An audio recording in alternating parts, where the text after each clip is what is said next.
Hello, Assalamu alaikum warahmatullahi ta'ala wabarakatuh. Waa anigii iyo Dr. GSM Solution weye, Dictorka mobilada, ciladaha mobilada, saarista, barista, wax walbo ardayda soo yaaca arday ma hayo, arday aan cilmi aan u siyaadiyo ma hayo, arday aan cilmigeyga ku siyaadiyo ma hayo oo yacni aan baro. yacni ardaydii waa inay soo xaadiraan oo ay soo galaan imtixaanna faylka insha Allah.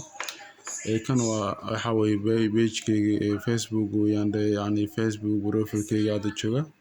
Hadda runtii waan iska dhex galay xoogaa dad baa su'aalo soo weydiiyay aga jawaabay.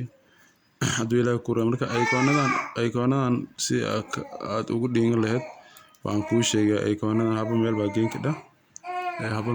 kadhaa, hadda kii hore xagga yaalay waan soo qaadayaa oo waxa weeye xaggan geynayaa, waan kala bedelayaa. Okay, waan kala bedelayaa marka computerka si walba u qurxin kadhaa, si walba u qurxin kadhaa oo hadduu Ilaahay ku raaco yahay wax kasta ku samayn kadhaa. Marka kan waxaan sameynayaa waan yareynayaa xaggan geynayaa.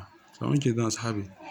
Marka insha Allah kole cilmiga ka faa'iideysta oo waxa weeye anina waxaan u baahanahay arday idinka idin baahanahay inay dhiirigelisaan.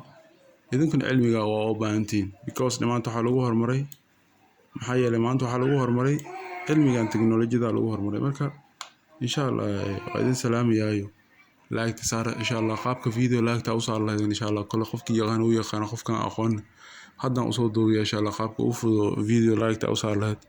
yacni qofkii yacni hadda cilmigan oo kale waa loo baahan yahay, dhiirigelin bay ii noqonaysaa aniga like hadda inaa share tiraahdan waa iska jeclaan lahaa oo share dhaha video dad badan soo u gaaro si ay u soo baataan oo insha Allah waa idin salaamayaa asxaabi, waa idin salaamayaa insha Allah, khayr baa idin rajaynaya.